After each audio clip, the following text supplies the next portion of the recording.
Hello बच्चों, good morning to you all. बच्चों, मैं आपका अपने YouTube channel basics of psychology by doctor P L. Saini पर स्वागत करता हूं। बच्चों, हम पढ़ रहे थे व्यक्तित्व, और व्यक्तित्व हमारा लगभग पूर्ण हो चुका है। कुछ एक वर्गीकरण, व्यक्तित्व के वर्गीकरण जो हैं वो बाकी रह रहे हैं, जिनकी आज हम चर्चा करते हैं और इस टॉपिक को फिनिश करते हैं। तो चलिए, अब हम जो अगला इसमें व्यक्तित्व का वर्गीकरण पढ़ेंगे वो पढ़ेंगे थॉर्नडाइक के अनुसार। ठीक है, थॉर्नडाइक के अनुसार। तो बच्चों देखो, थॉर्नडाइक के अनुसार थॉर्नडाइक ने व्यक्तित्व के कौन कौन से प्रकार बताएं।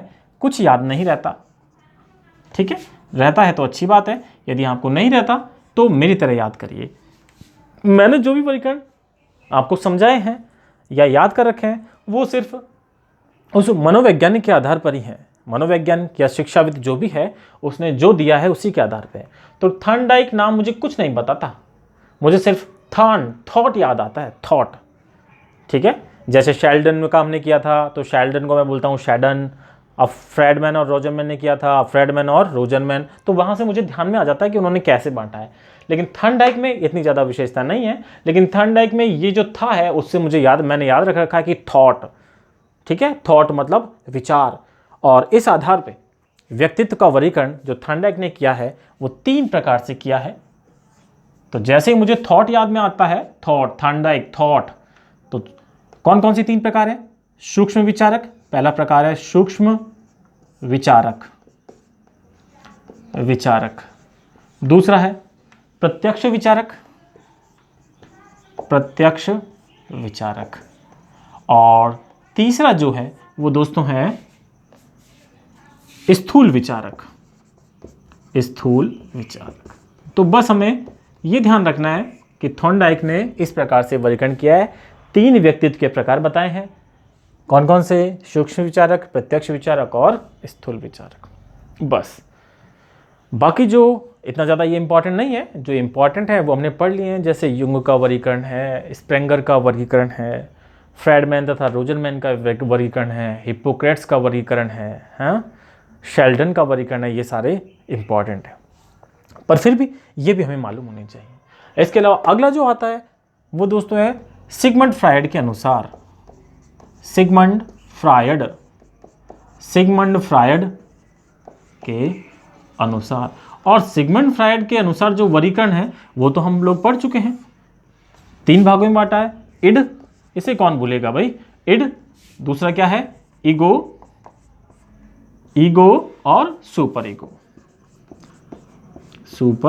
ईगो। तो इस प्रकार से 3 भागों में बांटा है, और इनकी डिटेल्ड चर्चा हम अपनी प्रीवियस क्लास में कर चुके हैं।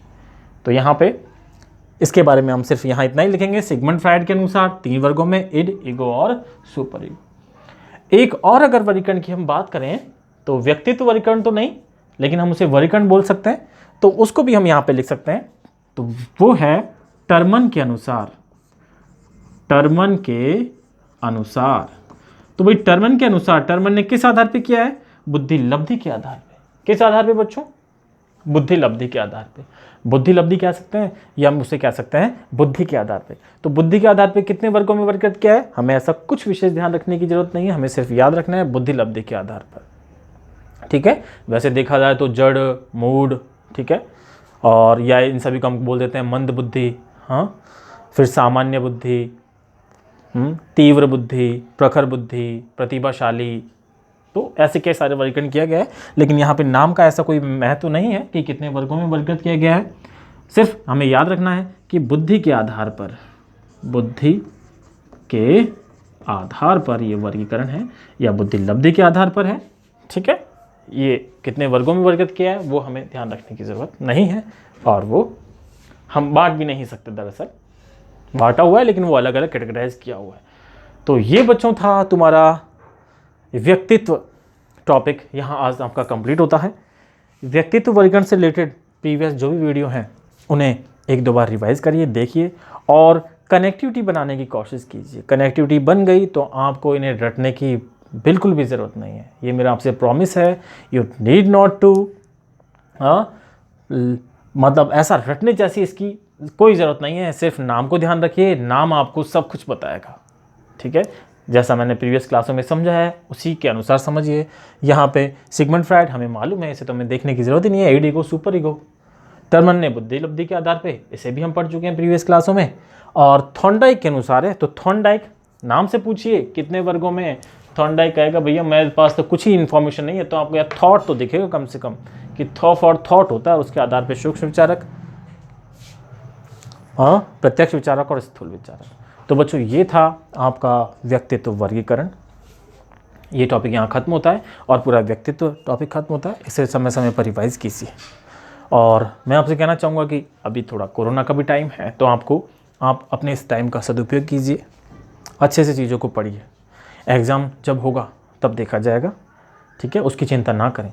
आपको सिर्फ अपने कर्म से मतलब होना चाहिए, ठीक है।